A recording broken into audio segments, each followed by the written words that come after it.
과부를 찾아온 선비. 옛날 어느 고을에 북곽 선생이라는 선비가 살았는데 그는 벼슬 얻는 것을 탐탁치 않게 여겼습니다. 나이 40에 손수 교정하여 바로잡은 책이 10,000권이나 되고 15,000권이나 되는 책을 썼지요. 황제도 그의 업적을 칭찬하고 신하들은 그의 명성을 우러러 보았습니다. 그런데 그 고을 동쪽에 일찍이 과부가 된 아름다운 여인이 살고 있었지요. 황제가 그의 절개를 칭찬하고 신하들은 그 정숙함을 칭송하였습니다. 그래서 마을 주변의 넓은 땅을 과부에게 주고 연료문도 세워주었지요. 정절 지키기로 이름이 높았던 과부에게는 아들이 5이 있었는데 이 아들 5의 성이 모두 달랐습니다. 과부가 실은 정절을 지키지 않았다는 것이지요. 어느 날 북곽 선생이 과부를 찾아왔습니다. 5 아들이 차례로 문틈을 들여다보니 과부가 북곽 선생에게 말하였지요. 오랫동안 선생님의 덕을 사모하였습니다. 오늘 밤은 선생님의 글 읽는 목소리를 듣고 싶습니다. 북곽 선생은 옷깃을 바로잡고 점잖게 앉아 시를 읊었습니다. 5 아들이 이상히 여기며 서로 의논하였지요. 남자는 과부의 방에 들어가지 않는 것이 예의라는데 북곽 선생같이 점잖으신 분이 이렇게 깊은 밤에 무엇 하시는 것일까? 그런데 너희 고을 성문이 헐어서 여우가 구멍을 파고 드나든다는 얘기 들었어? 나도 들었어. 여우가 천년을 묵으면 사람 모양으로 둔갑을 할 수 있다던데 혹시 그놈이 북곽 선생으로 변신한 게 아닐까? 그렇지. 북곽 선생이 과부의 방에 들어가실 리가 있나? 저건 여우가 틀림없어. 여우의 갓을 가지면 큰 부자가 되고 여우의 신을 가지면 대낮에도 모습을 감출 수 있게 된다더라. 우리 저 여우를 죽이고 나누어 가지자. 이렇게 의논하고는 5 아들이 방을 에워싸고 한꺼번에 들이닥쳤지요. 북곽 선생은 크게 놀라 주랭랑을 쳤습니다. 도망을 치면서도 혹 사람들이 자신을 알아볼까 두려워 목을 2 다리 사이에 들이박은 채로 춤을 추면서 낄낄거리는 소리를 내었지요. 그런 자세로 달아나다가 그만 들판의 구덩이에 빠졌는데 거기에는 똥이 가득 차 있었습니다. 그런데 간신히 구덩이에서 기어 나오고 보니 이번에는 호랑이가 길목을 막고 있는 게 아니겠어요? 호랑이는 북곽 선생을 보자마자 얼굴을 찡그리고는 코를 감싸 쥐고 구역질을 하였습니다. 이 선비란 놈 정말 구리기도 하구나. 북곽 선생은 머리를 조아리고 납작 엎드리더니 엉금엉금 범의 앞으로 기어가서 3번 절하였습니다. 그러고는 무릎을 꿇고 앉았지요. 그러자 범이 북곽 선생을 꾸짖었습니다. 가까이 오지 마라. 네가 평소에는 천하의 악명을 죄다 나에게 덮어 씌우면서 이제 사정이 급해지니 내 앞에서 아첨을 떠는 것이 아니냐? 너희 인간들은 늘 오륜과 예의 염치를 말하며 잘 지키는 것처럼 자랑스럽게 떠들지만 정말 그렇다면 왜 저작거리에는 죄명을 새긴 놈이 그렇게 많은 것이냐? 너희는 포승줄과 도끼와 톱 같은 형벌 기구를 날마다 쓰면서도 죄악을 없게 하지는 못하는구나. 범의 세계에는 그런 형벌이 없으니 범의 본성이 인간의 본성보다 어진 것을 알 수 있지. 너희는 범이 노루나 사슴을 잡아먹을 때에는 미워하지 않다가 말이나 소를 잡아먹으면 원수로 생각한다. 노루나 사슴과는 달리 말이나 소는 너희에게 공로를 베풀었기 때문이냐? 그렇다면 너희는 왜 말이나 소의 수고와 충성을 저버리고 그들을 도살하는 것이냐? 그것으로도 모자라 우리네 먹이인 노루와 사슴마저 마구 잡으니 우리는 산에도 들에도 먹을 것이 없다. 하늘이 공정한 심판이 내려진다면 내가 너를 잡아먹어야 하겠느냐? 놓아주어야 하겠느냐? 무릇 자기 것 아닌 물건을 가져가는 자를 도둑이라 하며 남을 해치고 물건을 빼앗는 자를 도적이라 한다. 너희들은 남의 것을 함부로 훔치고 노략질을 하면서도 부끄러운 줄을 모르지. 돈을 형님이라 부르고 장수가 되기 위해 아내를 죽이는 자도 있으니 그러고도 어떻게 인륜과 도덕을 이야기하는가? 너희는 입만 열면 세상의 이치와 사람의 성품을 이야기하고 걸핏하면 하늘을 들먹이지. 그러나 하늘이 내려다보면 범이나 사람이나 다 같은 만물이 하나이다. 선악을 가리자면 벌과 개미의 집을 노략질하는 것이 가장 큰 도둑질이며 메뚜기와 노예의 살림을 빼앗는 것이 가장 무서운 도적질이 아니겠느냐? 우리네 범은 홍수나 가뭄의 피해를 입지 않으니 하늘을 원망하는 일이 없다. 원수나 은혜를 따지지 않으니 누구를 미워하는 일도 없지. 너희는 덫과 함정으로도 모자라서 날짐승, 길짐승 물고기를 잡는 온갖 그물을 만들어내었다. 처음 그것을 만들어낸 놈이야말로 세상에 가장 큰 재앙을 끼친 놈일터이다. 거기다 온갖 칼과 창, 도끼에다 대포라는 것까지 만들었으니 그 사나움과 무서움을 어디에 비하겠느냐. 너희처럼 서로를 참혹하게 해치는 짐승이 세상 어디에 또 있겠느냐.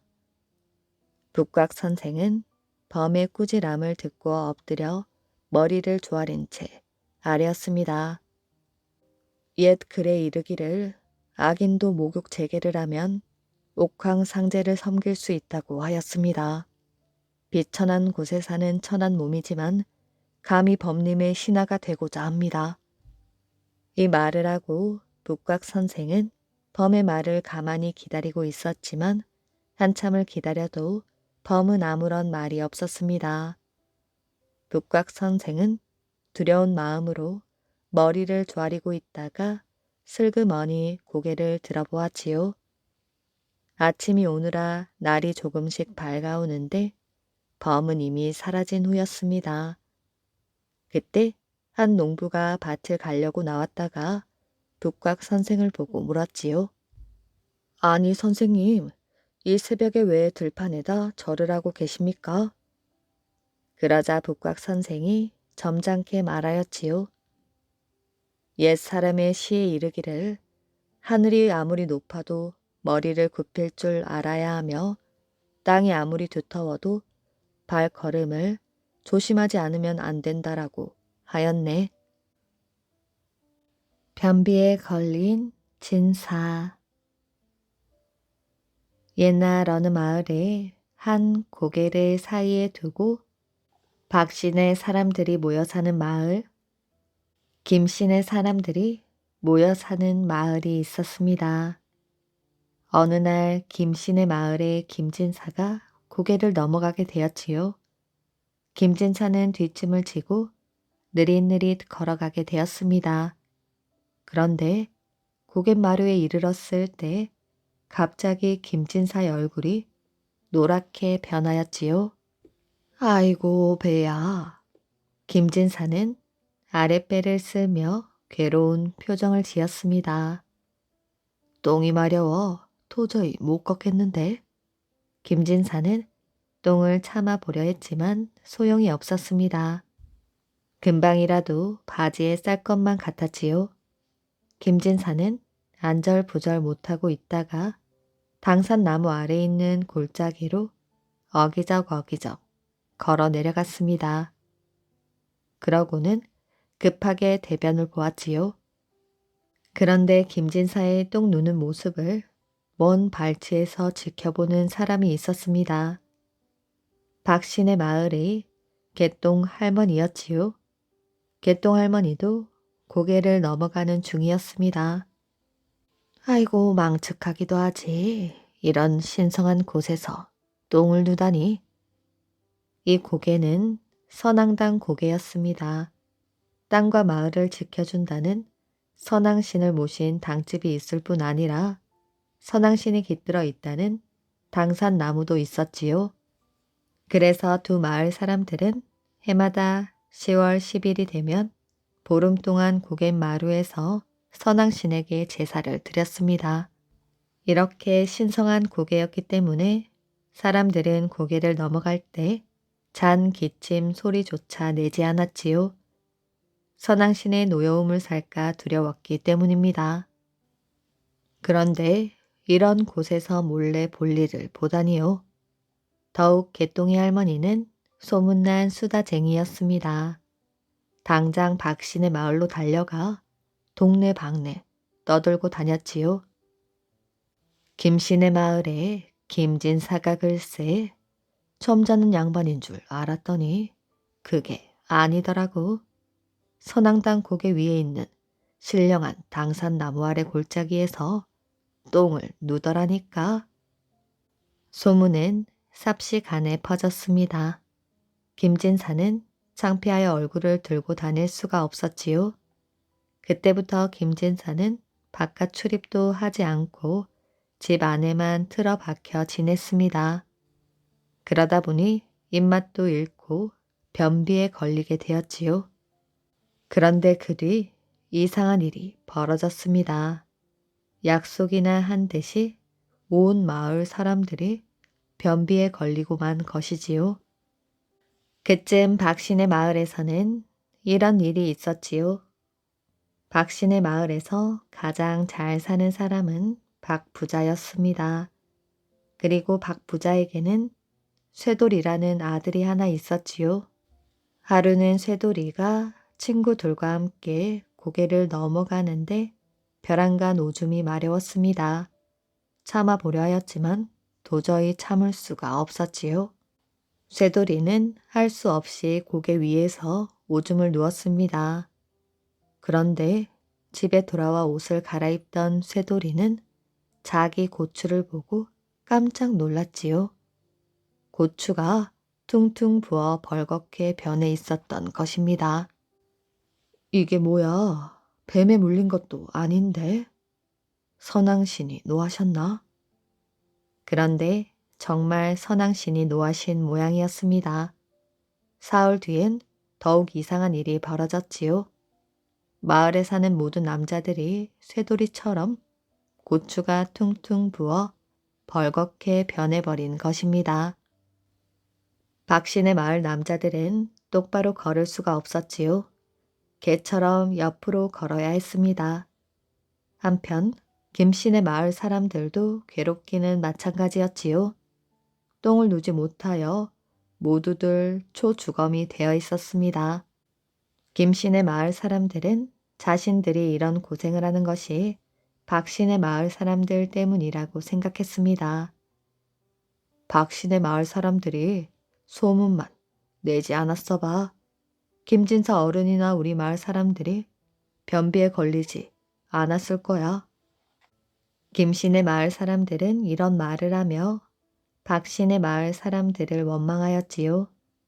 그런데 박씨네 마을 남자들도 김씨 마을 사람들을 원망하고 있었습니다. 당산나무 아래 골짜기에서 똥은 왜 누워? 선앙신이 놓아요. 그 화가 우리에게까지 미치고 있잖아.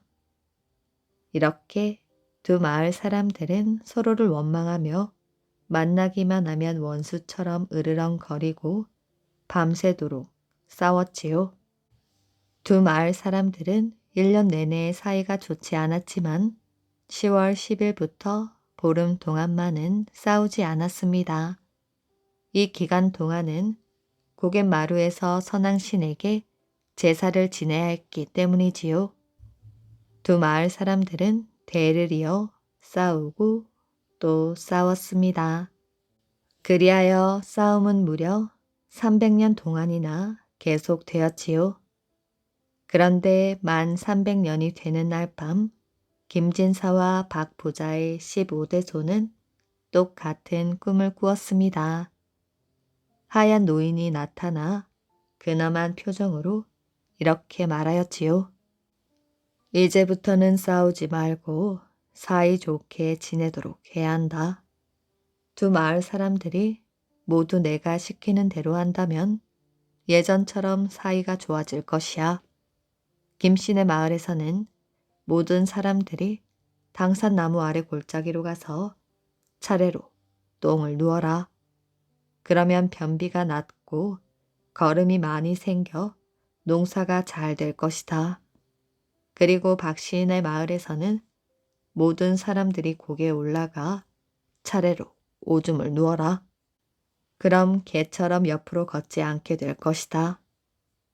김진사와 박 부자의 15대 소는 잠에서 깨어난 뒤 제각기 마을 사람들을 한 자리에 불러 모았습니다. 그러고는 꿈속에서 들은 말을 그대로 전하였지요. 두 마을 사람들은 오랜 싸움에 지쳐 있었습니다. 그리고 대대로 알아온 병 때문에 심한 고통을 겪고 있었지요. 그래서 오랜 싸움을 끝내기 위하여 똥과 오줌을 누어야 한다는데 반대하는 사람은 아무도 없었습니다. 그날부터 두 마을 사람들은 남녀노소 할 것 없이 모두 산으로 올라갔습니다. 그리고 골짜기와 고개에 똥과 오줌을 누었지요. 마을 사람들이 모두 똥과 오줌을 누자 두 마을에서는 기적 같은 일이 일어났습니다. 김씨네 마을 사람들은 변비에서 벗어났으며 박씨네 마을 사람들도 개 걸음을 걷지 않고 똑바로 걷게 되었습니다.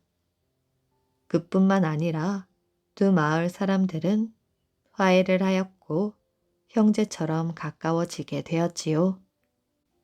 훗날 사람들은 김씨네 마을 사람들이 똥을 누운 곳을 똥골짜기, 심씨네 마을 사람들이 오줌을 누운 곳을 오줌 고개라 불렀다고 합니다.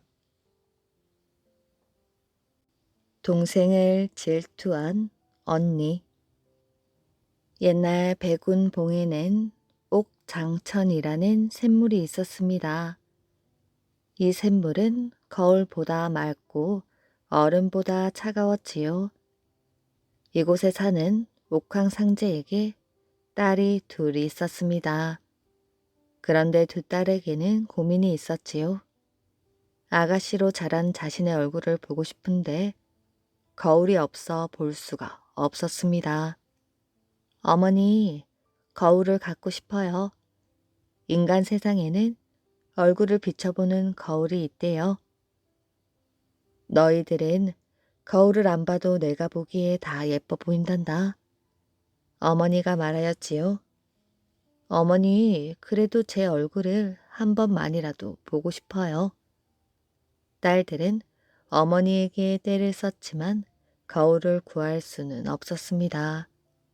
그러던 어느 날 백두산에 사는 백운 신령이 찾아왔습니다. 신령님, 저희 딸들이 거울을 갖고 싶어 합니다. 그것이 인간 세상에는 있다고 들었는데 아시는지요? 있고 말고요. 그렇게 원하는 것이라면 하나 만들어 드리지요. 정말이십니까? 고맙습니다. 백운봉으로 돌아온 백운 신령은 옥도를 하나 뽑았습니다. 그날부터 백운 신령은 두꺼운 옥도를 갈기 시작하였지요. 두꺼운 옥돌은 백운 신령의 손에서 손바닥 두께만큼 얇은 옥 거울이 되었습니다. 아주 잘 보이는 걸. 백운 신령은 흐뭇한 미소를 지었습니다. 다음날 백운 신령이 옥장천을 찾아왔지요. 옥 거울이 왔다는 소식을 들은 딸들은 어머니에게로 달려왔습니다. 어머니, 거울을 보여주세요. 자, 이게 인간 세상에 있다는 거울이란다. 어머니는 거울을 보여주었습니다. 거울 하나를 가지고 어떻게 둘이 보겠어요? 언니는 투덜거렸지요. 그럼 언니부터 보여주셔요. 어머니는 거울을 큰딸에게 주었습니다. 동그란 거울의 앞면은 얼굴을 비추어 볼 수 있었고 뒷면은 선녀들이 구름을 타고 다니는 모습이 새겨져 있었습니다. 아이 깜찍하기도 해라. 언니는 거울을 받으며 좋아했습니다. 언니, 빨리 비춰보아요. 언니는 떨리는 마음으로 거울을 들여다보았습니다. 아니, 이럴 수가? 동생보다 더 예쁠 것이라고 믿어왔던 언니는 자기 얼굴이 동생보다 훨씬 못생겼다는 것을 알았지요. 이럴 리가 없어. 언니, 왜 그래요? 너나 봐. 난 치장을 안 해서 그런지 가서 치장을 하고 봐야겠다. 언니가 화를 내며 일어났습니다. 그 바람에 동생은 차마 거울을 들여다보지 못하였지요. 거울 속 내 모습은 어떨까? 언니만큼 예쁠까? 아마 언니를 닮았을 것이야. 동생은 거울을 들고 머뭇거리고 있었습니다. 얘야, 넌 무슨 생각을 그렇게 골똘히 하느라 아직까지 거울을 보지 않고 있니? 어머니가 물었지요. 동생은 용기를 내어 자기 얼굴을 비추어 보았습니다. 아니, 이렇게 아름다울 수가. 깨끗한 얼굴에 웃음을 띤 눈매, 촉촉하고 아담한 입술, 비단결 같은 머리카락. 동생은 방긋 웃으며 거울을 가슴으로 안았습니다. 거울, 이리 내놔. 언니는 머리를 감아서 빗고 얼굴에 화장을 하고 왔지요. 거울아, 내 예쁜 모습을 보여다오. 언니는 거울을 조심스럽게 들여다보았습니다. 이럴 수가, 이럴 리가 없어. 거울을 본 언니가 고래고래 소리를 질렀지요. 다시 보아도 자기의 얼굴은 동생보다 예쁘지 않았습니다. 언니는 자기의 눈이 의심스러웠습니다. 하루 이틀 사흘 나흘 언니는 거울을 독차지하고 앉아서 보고 또 보았지요. 아무리 보아도 거울 속 비친 자신의 모습은 똑같았습니다. 언니는 시간이 지날수록 화가 치밀어 올랐습니다. 백운 신령이 거울을 엉망으로 만들었어. 언니의 얼굴이 몹시 일그러져 있었지요. 이건 잘못 만든 거울이야. 언니는 거울을 확 던져버렸습니다. 이때 백운봉 벼랑 위에 앉아있던 백운 신령의 머리 위로 옥거울이 떨어져 버렸지요. 누구냐? 어떤 놈이냐? 백운 신령은 소리를 지르더니 갑자기 앞으로 꼬꾸라졌습니다. 잠시 후 백운 신령의 머리에서 흰 피가 흘러나왔지요. 석 달 동안이나 흰 피가 옥으로 만든 등잔에 흘러내렸습니다. 시간이 지나면서 백운 신령은 돌부처로 변해버렸지요. 다만 목에 걸려있던 염주만이 바람에 흔들렸습니다. 백운 신령의 소식을 들은 동생은 백운봉으로 내려와 정성껏 제사를 지내었지요. 부처의 목에 걸려있던 염주가 또르르 굴러서 옥등으로 들어갔습니다. 이윽고 옥등에 고여있던 끈적한 피는 샘물로 변하였지요. 동생은 목이 말라 옥등에 고인 샘물을 세 모금 마셨습니다. 정말 시원하구나. 샘물이 너무나 시원하여 세수도 했습니다. 그 후 옥황상제의 둘째 딸의 얼굴은 날이 갈수록 더욱 예뻐졌지요. 너는 갈수록 예뻐지는구나. 언니는 동생의 모습을 보다가 거울에 비친 자신의 얼굴을 들여다보았습니다. 매일매일 얼굴에 치장을 하였지만 동생을 시기하는 언니의 얼굴은 갈수록 더 미워지고 말았지요. 나중에는 얼굴이 흉하게 변하여 시녀들도 놀랄 정도였습니다. 결국 언니는 방 안에서 평생 나오지 못했다고 합니다. 사람들은 옥등에서 흘러내리는 샘물이 백운 신령의 피가 변한 것이라고 하여 옥장천이라 불렀다고 합니다. 개에게 목을 물린 아내.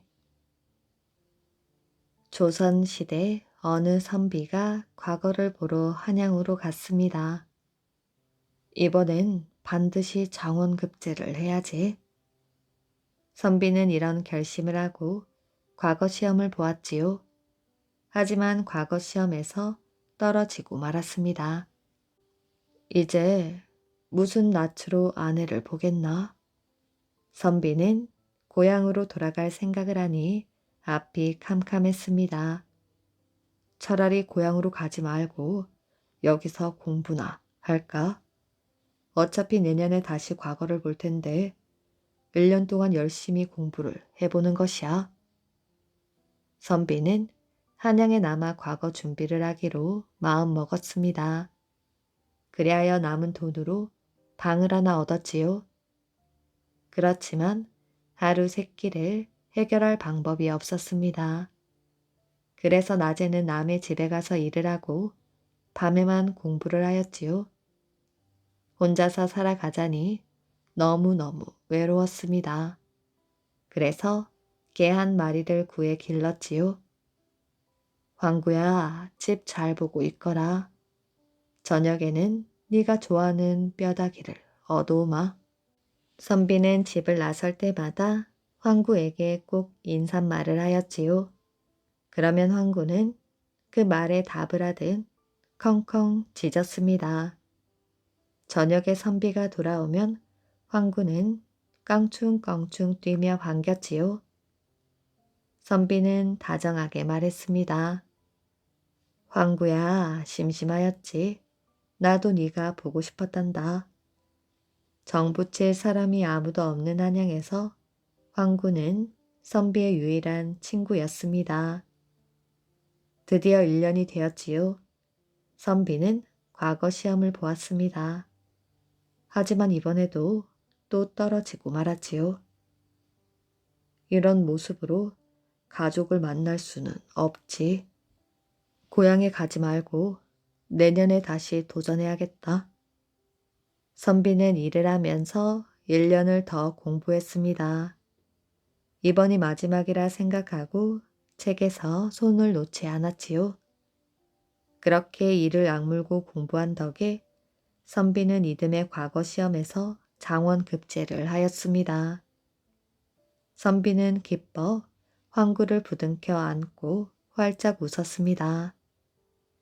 황구야, 난 이제 고향에 갈 수 있게 되었단다. 너도 나와 같이 가자꾸나. 선비는 황구를 데리고 고향을 향해 떠났습니다. 아내를 만날 생각을 하니 가슴이 설레었지요.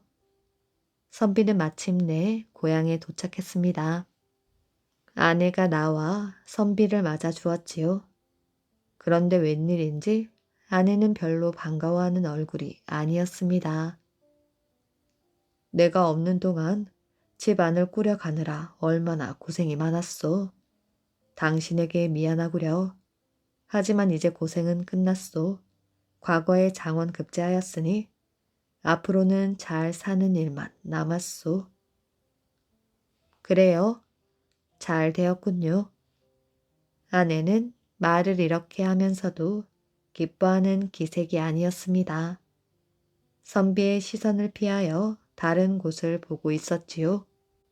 아내가 이런 태도를 보이는 데에는 까닭이 있었습니다.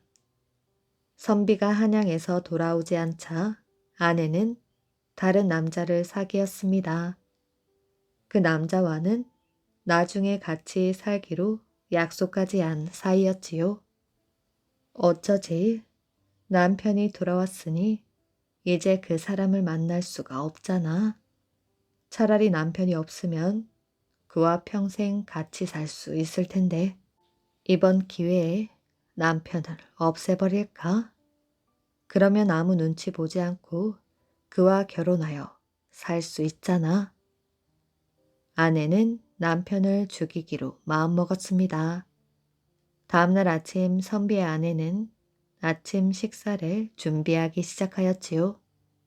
이때 황구는 새벽 일찍 깨어 부엌을 기웃거리고 있었습니다. 선비의 아내는 생선을 굽고 고기를 삶았지요. 그리고 맛있는 고깃국을 끓였습니다. 황구는 선비의 아내가 상 위에 음식을 차리는 것을 보았습니다. 그리고 고깃국 2그릇 가운데 한 그릇에 무엇인가 타는 것을 보았지요. 이 식사가 남편에겐 마지막 식사가 되겠지. 황구는 이 말을 들었습니다.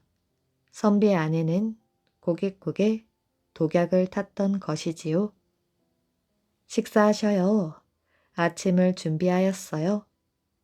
선비의 아내는 안방으로 들어가 남편을 깨웠습니다. 그리고 마루에 밥을 차려 놓았지요. 당신이 해주는 밥을 먹다니 이게 얼마만이오? 선비는 밥상을 둘러보며 감격스러워했습니다. 아내는 웃으며 말하였지요. 정성스레 준비하였으니 차린 것은 없지만 많이 드셔요. 선비는 식사를 하려고 젓가락을 집었습니다. 그때 황구가 마당에 앉아 주인을 쳐다보고 있었지요. 선비는 황구와 눈이 마주쳤습니다. 그러자 젓가락으로 고기 한 점을 집어 마당에 던져 주었지요. 황구야, 너도 배고프지? 우선 이거라도 먹거라. 그러나 황구는 고기를 거들떠 보지도 않았습니다. 그 대신 주인을 뚫어져라 바라보고 있었지요. 황구야, 왜 먹질 않니? 배가 고프지 않은 것이야. 말씀 그만하시고 어서 국을 드셔요. 맛있는 쇠고기 국이에요. 선비는 국을 떠 먹으려고 숟가락을 들었습니다. 바로 그때 갑자기 황구가 마루로 뛰어 올랐지요. 그러더니 고깃국을 혀로 핥아 먹는 것이었습니다. 아니, 이 녀석이. 선비는 황구를 바라보았습니다. 그런데 잠시 뒤 황구는 몸을 돌려 선비의 아내에게 달려들었지요. 선비의 아내는 황구를 밀어내려다가 쓰러졌습니다. 황구가 목을 물어버린 것이지요. 선비의 아내는 그 자리에서 숨이 끊어졌습니다. 이게 무슨 짓이냐? 주인의 가족을 해치다니. 놀란 선비가 이렇게 소리쳤을 때였지요. 황구는 벼랑간 피를 토하더니 마루에 고꾸라졌습니다. 선비가 살펴보니 이미 죽어 있었지요. 그제서야 선비는 모든 사정을 알 수 있었습니다. 황구는 아내가 구구에 독을 타서 나를 죽이려 한다는 사실을 알고 나 대신 국을 먹었구나. 선비는 황구를 안고 흐느껴 울었습니다. 황구야, 이 못난 주인을 살리고 대신 죽었구나. 선비는 목숨을 바치면서까지 충성을 다한 황구를 고이 묻어주었습니다. 그리고 무덤 앞에 주인을 살린 계라는 비석을 세워주었지요. 양반이 실은 부자. 옛날 강원도에 한 양반이 살고 있었지요. 그는 학식과 덕망이 뛰어나서 새로 부임하는 군수마다 몸소 이 양반의 집을 찾아가서 인사를 하곤 하였지요. 그러나 이 양반은 집이 너무도 가난하여 해마다 고을의 환국을 구워다 먹은 것이 쌓여 천석에 이르렀습니다. 어느 날 관찰사가 환국 장부를 살펴보고는 크게 노하여 말하였지요. 이자는 어떤 양반이기에 군량미를 이토록 축낸 것이냐? 관찰사는 양반을 잡아 가두라고 명하였지요. 군수는 그 양반의 가난한 처지를 가엾게 여겨서 차마 가두지 못하였지만 그 역시 어찌할 도리가 없어 고민하였습니다. 양반은 해결 방법을 찾지 못하였지요. 그 모습을 보고 아내가 말하였습니다. 당신이 평생 읽은 글이 꾸어온 황국을 갚는 데는 아무 소용이 없군요. 그때 그 마을에 어떤 부자가 살고 있었는데 그는 이 일로 자기 식구들과 의논하고 있었지요. 양반은 비록 가난하지만 늘 존귀하고 영광스럽지 않느냐. 우리는 부자인데도 항상 비천하여 감히 말을 탈 수도 없다. 양반을 만나면 몸을 납작 구부린 채 쩔쩔매야 하고 땅에 납작 엎드려 마당에 코가 땅에 닿도록 절을 해야 하며 무릎 걸음으로 다녀야 한다. 우리는 늘 이렇게 욕보임을 당하며 살아야 하느냐? 지금 저 양반이 가져다 먹은 관가의 곡식을 갚지 못해 크게 곤란해졌다. 더 이상 양반의 지위를 지킬 수 없을 것 같구나. 우리가 그것을 사서 갖기로 하자. 부자가 양반을 찾아가 빌린 곡식을 대신 갚아주겠다고 하니 양반은 크게 기뻐하며 승낙하였지요. 그래서 부자는 양반이 구워온 만큼의 곡식을 관가에 실어 보내었습니다.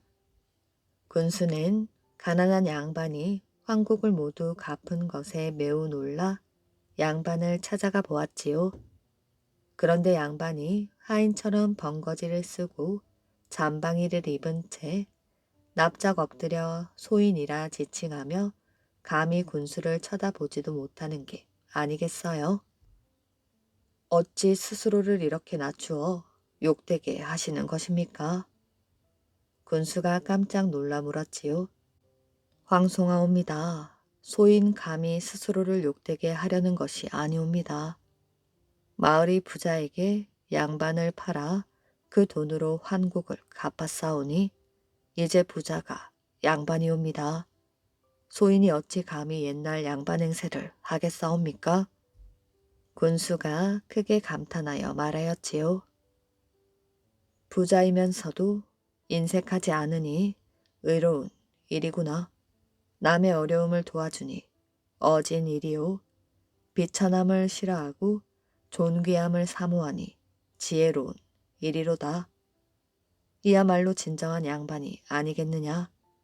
그러나 개인 간의 일을 사고 팔아 증서를 만들어 주지 않으면 훗날 시비가 생길 수도 있다. 고을 사람들을 모아서 증인으로 삼고 증서를 만들어 두어야겠다. 군수는 관가로 돌아가 고을의 선비, 농부, 장사꾼 등을 불러들여 뜰에 모이게 하였지요. 그리고 부자는 대청 위에 앉게 하고 양반은 뜰 아래 서 있게 하였습니다. 군수는 다음과 같은 증서를 준비하였지요. 이 증서는 양반을 팔아 환국을 갚기 위한 것으로 그 값은 천석이다. 무릇 양반은 더러운 행동을 하지 말아야 하며 옛 사람을 본받아 마음을 고상하게 하여야 한다. 매일 오경이면 일어나 불을 밝혀놓고 눈은 코끝을 보고 발꿈치는 궁둥이에 모으고 앉아 동네 바기를 얼음판에 밥 고르듯이 매끄럽게 외워야 한다. 배가 고프거나 추워도 참고 견뎌야 하며 가난해도 입으로 가난을 말해서는 안 된다. 세수할 때에는 얼굴을 너무 문지르지 않도록 하고 양치질을 하여 입 냄새를 없애도록 한다. 길게 끄는 소리로 하인을 부르고 걸을 때는 느릿느릿 걸어야 한다. 고문 진보나 당시 품위를 백기대 한 줄에 백자씩 깨알같이 쓴다. 손으로 돈을 잡지 말 것이며 쌀 값을 묻지 말 것이며 아무리 더워도 버선을 벗지 말고 식사를 할 때에도 맨 상투 차림으로 있지 않도록 한다. 음식을 먹을 때 소리를 내서는 안 되고 젓가락을 놀릴 때에는 방아찌 뜻 하지 않도록 한다. 술 마실 때에 수염을 빨아서는 안 되며 담배를 피울 때에도 볼따구니가 움푹 패게 빨아서는 안 된다. 병이 났을 때 무당을 불러서는 안 되며 제사 지낼 때에는 중을 불러서도 안 된다.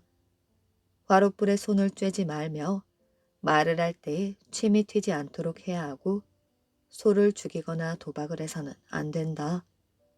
만일 양반을 산 이가 이것들 중 하나라도 어긴다면 양반을 판 이가 이 증서를 가지고 관청에 나와 이를 바로잡을 수 있다.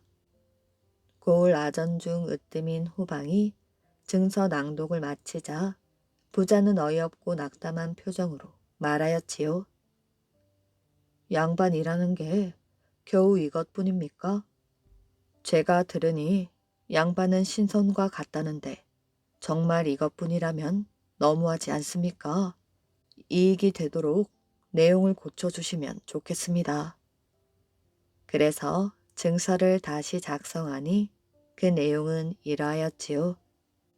밭을 갈지 않고 장사도 하지 않지만 책을 조금만 공부하면 크게는 문과에 급제하고 작게 되어도 진사는 할 수 있다. 문과에 급제하여 받는 홍패라는 합격증은 크기가 2자에 불과하지만 여기에는 온갖 것이 갖추어져 있으니 그야말로 돈 주머니와 마찬가지이다. 나이 30에 겨우 진사가 되더라도 오히려 이름난 음관이 될 수 있고 잘 되면 큰 고을을 맡을 수도 있다. 고을원이 되면 해를 가리는 일산 덕에 얼굴이 탈 일이 없으며 방울 달아둔 줄만 당기면 하인들이 달려오니 배가 불룩하게 나온다. 방에 널린 귀고리는 예쁜 기생에게 주고 뜰에는 곡식을 뿌려 학을 키운다. 벼슬 길에 못 나가고 시골 선비로 살더라도 이익이 적지 않다. 이웃의 소를 마음대로 끌어다가 자기 땅을 갈아도 남의 일꾼들을 잡아다가 자기 논을 매게 해도 누가 감히 무어라 하겠는가.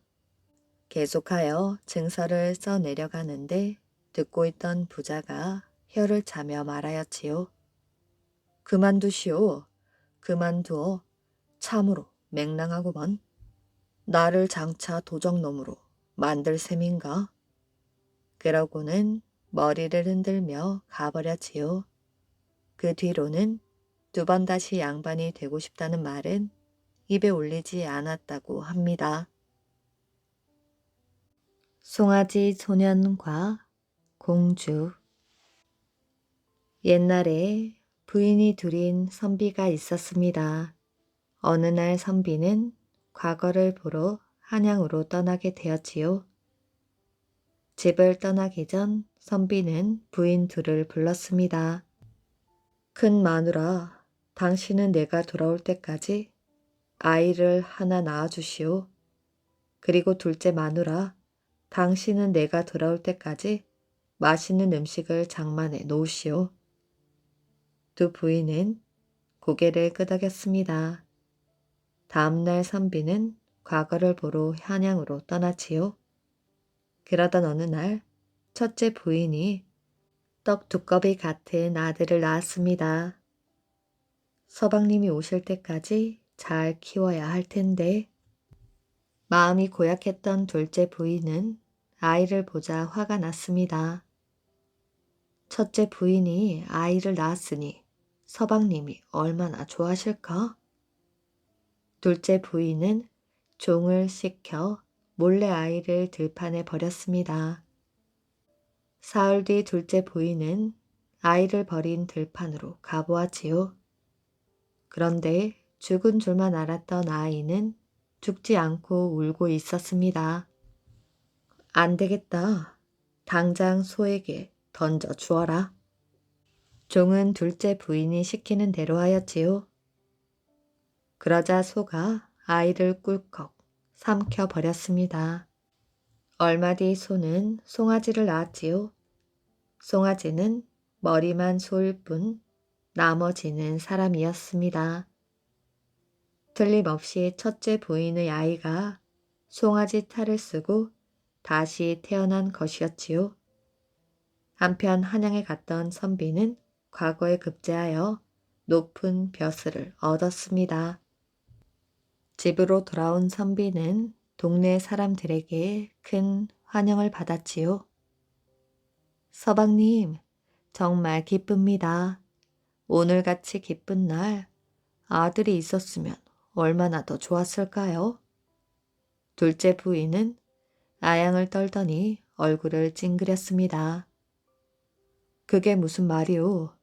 큰 부인이 아이를 낳지 못했단 말이오?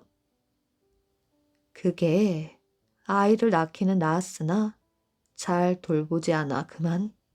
둘째 부인은 눈물을 흘리는 척 하였지요. 아니, 당장 큰 부인을 불러오시오. 선비는 큰 부인을 불러 호되게 꾸짖었습니다. 큰 부인은 억울하였지만 아무 말도 하지 않았지요. 오늘부터 당신은 하루 종일 배를 짜도록 하시오. 큰 부인은 그날부터 밤낮으로 배를 짰습니다. 송아지 탈을 쓴 아들은 선비와 배를 짜는 큰 부인을 잘 따랐지요. 이를 본 둘째 부인은 샘이 났습니다. 저놈의 송아지를 어떻게 하면 없앨 수 있을까? 며칠 후 둘째 부인은 머리를 싸매고 자리에 누웠습니다. 여보, 어디가 아픈 것이오? 아닙니다. 제 병은 제가 잘합니다. 그게 무슨 말이오? 실은 송아지 간을 먹으면 금방 나을 수 있는 병이에요. 그런데 선비는 아끼는 송아지를 죽이고 싶지 않았습니다. 그러나 둘째 부인을 죽일 수는 없는 일이었지요. 선비는 친척들을 불러놓고 회의를 하기 시작했습니다. 일단 송아지를 보이지 않는 곳에 두는 것은 어떻겠소? 송아지를요? 그렇소. 부인에게는 다른 짐승의 간을 가져다 주면 될 것이 아니겠소? 분명 간을 먹지 않을 것이오. 꾀병이 틀림없으니 말이오. 선비는 친척의 말에 어리둥절했습니다. 선비는 친척이 시키는 대로 송아지를 숨겼지요. 둘째 부인은 간을 먹지 않고 병이 나았다고 했습니다. 이 모습을 지켜보던 선비는 둘째 부인의 심수를 알게 되었지요. 이런 못된 것 같으니라고 내게 거짓말을 하다니. 서방님, 그게 무슨 말씀이십니까?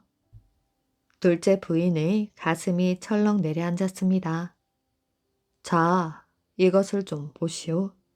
분명 당신에게 준 간이 여기 있지 않소? 선비는 종이 가져온 간을 내밀었습니다. 둘째 부인은 새파랗게 질린 얼굴로 무릎을 꿇었지요. 서방님, 잘못했습니다. 용서해 주십시오. 이제부터 그럼 큰 부인 대신 당신이 배를 짜도록 하시오. 둘째 부인은 그날부터 배를 짜기 시작했습니다. 이때 대궐에서는 임금님의 사위감을 구하고 있었지요. 임금님의 사위가 되기 위해서는 지프로 만들어둔 큰 북을 쳐서 소리를 내야 했습니다. 전국 각지에서 총각들이 한양으로 모여들었습니다. 줄을 서서 북을 쳐 보았지만 모두 헛수고였지요. 지프로 만든 엉성한 북이 어찌 소리를 내겠습니까? 허탕을 친 사람들은 북을 탓하며 투덜거렸지요. 선비의 송아지 아들도 북을 치러 한양으로 갔습니다. 송아지 아들이 북을 치자 덩덩 하면서 경쾌한 북소리가 대궐 안에 울려 퍼졌지요. 임금님은 북소리에 놀라 벌떡 일어났습니다. 임금님은 북을 친 사람의 얼굴이 송아지인 것을 보고는 더욱 놀랐지요. 내 아무리 북을 치는 사람을 사위로 삼겠다고 했으나 어찌 괴물을 사위로 삼을 수가 있겠느냐? 임금님은 송아지 아들을 내쫓아 버렸습니다. 아바마마, 저는 송아지 도령을 따라가겠습니다. 그때 공주가 자리에서 벌떡 일어났습니다. 뭐라? 분명 아바마마께서 약속하신 일이지 않습니까? 임금님은 공주를 더 이상 말릴 수 없었습니다. 공주는 송아지 도령을 따라가서 같이 살았지요. 그러던 어느 날 송아지 도령이 3번 땅 제주를 넘자 송아지 탈이 벗겨지더니 멋진 젊은이의 얼굴이 되었습니다. 그 후 젊은이와 공주는 대궐로 들어가 떳떳하게 결혼을 하고 행복하게 잘 살았다고 합니다. 달걀 만한 씨앗. 어느 골짜기에서 아이들 가운데 줄이 그어진 씨앗같이 생긴 달걀 만한 물건을 발견하였지요. 마침 그곳을 지나가던 사람이 아이들이 가지고 있는 물건을 5코페이카를 주고 사서 성 안으로 가지고 들어와 황제에게 팔았습니다. 황제는 신하들을 불러 모아 이것이 무슨 물건인지 달걀인지 씨앗인지 알아보라고 일렀지요. 신하들은 생각하고 또 생각했습니다. 그러나 무엇인지 도무지 알 수가 없었지요.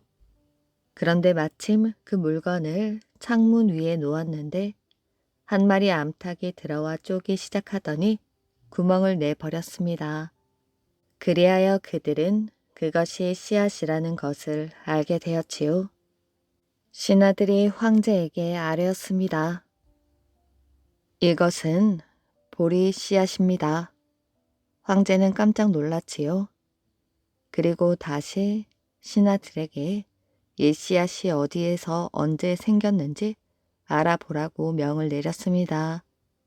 신하들은 요리조리 생각을 거듭하고 온갖 책을 뒤져보았지만 아무것도 찾아내지 못하였지요.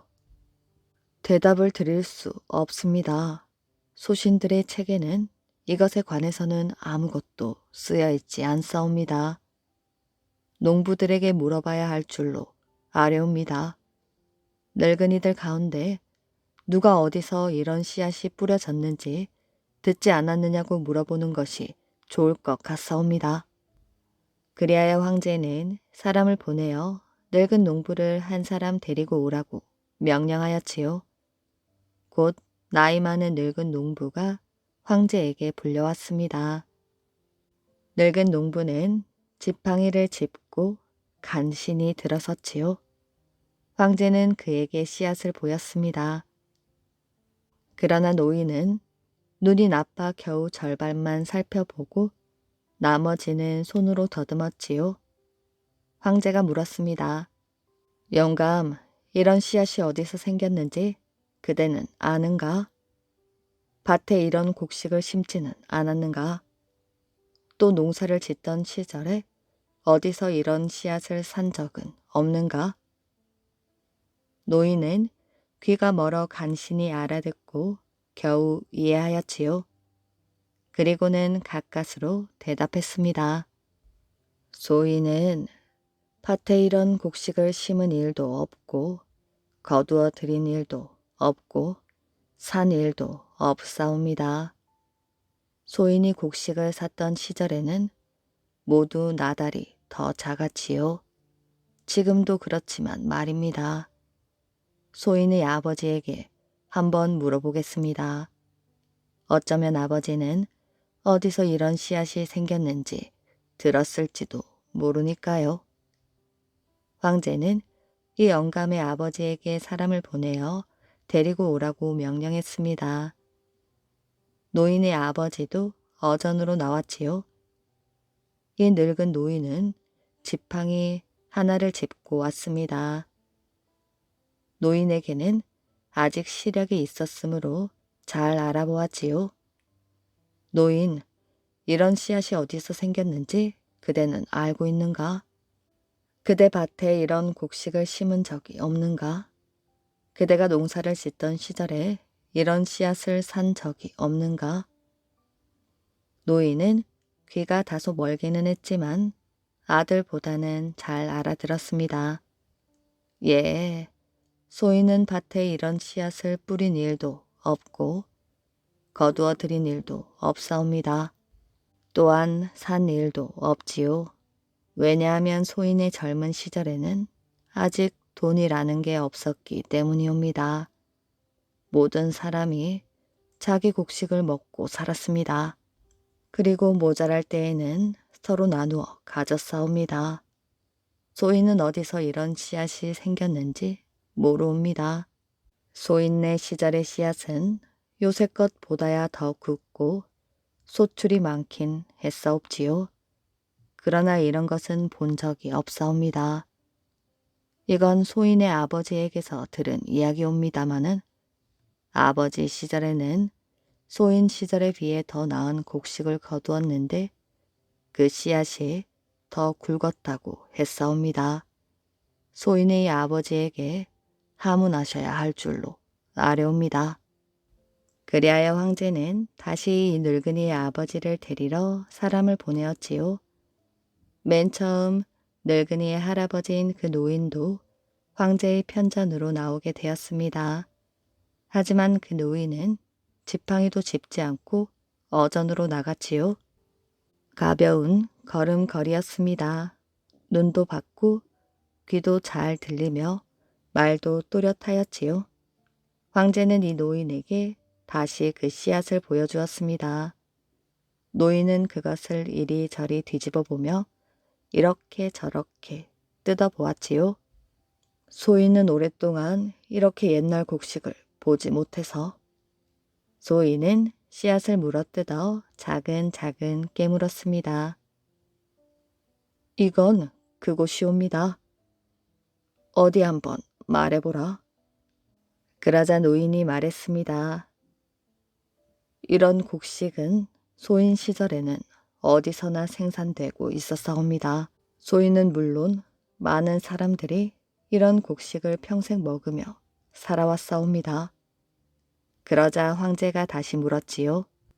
그럼 어디 말해보라. 그대는 어디서 이런 씨앗을 산 일이 있는가? 자신의 밭에 뿌린 일은 없는가? 노인은 웃었습니다. 소인 시절에는 곡식을 팔고 사는 그런 죄악을 궁리에 낼 수 있는 사람은 한 사람도 없었사옵니다.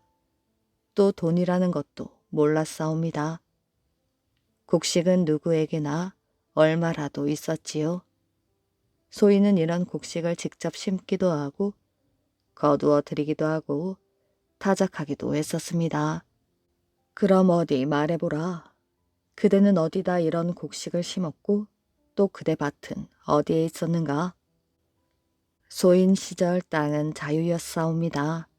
제 땅이란 걸 몰랐사옵니다. 제 것으로 불렸던 것은 오직 제 노동뿐이었습니다. 그럼 두 가지만 더 말해보라.